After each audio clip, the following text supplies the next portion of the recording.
In the heart of the lively town of Edoville, where the air smelled of roasted corn and laughter echoed through narrow alleys, every Sunday brought one unshakable routine: church service. The choir sang like angels, the drums thundered with spirit, and the congregation clapped in rhythm as if God himself sat in the front row. But what truly made the people pause was not the sermon, nor the prayers. It was the 4 envelopes passed around like sacred scrolls. Tithes, thanksgiving, welfare, project offering. Mena, a young and sharp-eyed tailor, always sat at the back, close enough to hear the message, far enough to slip away when the service ran long. One Sunday, as the ushers passed the envelopes row by row, she stared at the bold black writing. She whispered to herself, "Which project?" She leaned toward Sister Ifwiko beside her. "Is there a new church building I missed?" "No, my dear. But give. Give unto the Lord." Mena smiled, dropped her coin, and watched as the envelope floated down the aisle like a silent ghost. Weeks passed. Then months. Every Sunday, the same envelope returned. But no project appeared. The ceiling still leaked during heavy rains. The church gate creaked like a crying goat. The children's hall smelled of old dust and torn mats. Yet the project offering continued to dance across the pews. Mena asked Deacon Bobo, the church treasurer. He adjusted his thick glasses and chuckled nervously. "Oh, Sister Mena. Those funds are, accumulating. We are waiting for God's direction." Mena smiled politely. But inside, her thoughts screamed. Is it God who is late, or the account books?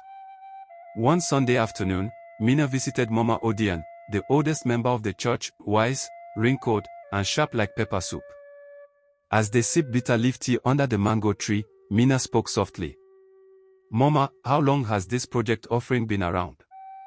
Mama Odian looked at her and laughed. "Oh, you are finally asking. My child, that envelope has been circling since the last pastor. That man left 7 years ago, and he left it behind." She opened an old calabash beside her mat. Inside were envelopes dating back a decade, all labeled, "Project Offering." "Envelopes change color, but questions don't fade," Mama whispered. Mena approached Emeka, the youth leader. He always had his phone, always online. She asked him to help investigate quietly. Together, they searched the church's online giving records. They checked financial announcements. They interviewed elders. Then, one Sunday, Emeka sat in the tech room and recorded a conversation between the pastor and Deacon Bobo. "We'll announce a new, future project next month. Just keep the offering coming. People give more when they think something big is coming." The next Sunday, after the choir's final chorus, Mena stepped forward. She wasn't a church leader, just a tailor. But she had questions. With calm respect, she asked, "Dear Pastor, may I ask, what exactly is the current church project?" The congregation went silent.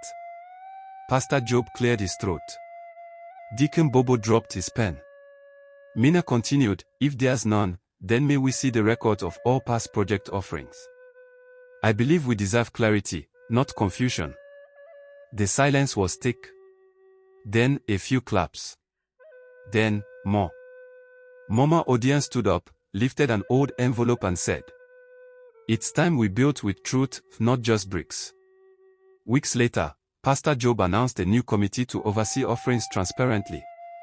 A public board showed the funds each week. And instead of project offering, the envelope now read, "Kingdom Work Fund, Project, Church Library, Phase 1. The first brick was laid within a month. People gave more, not because they were told, but because they trusted again. Sometimes, faith is not in silence, but in speaking with love and wisdom. Curiosity, when guided by humility, becomes the light that leads a community from confusion into truth.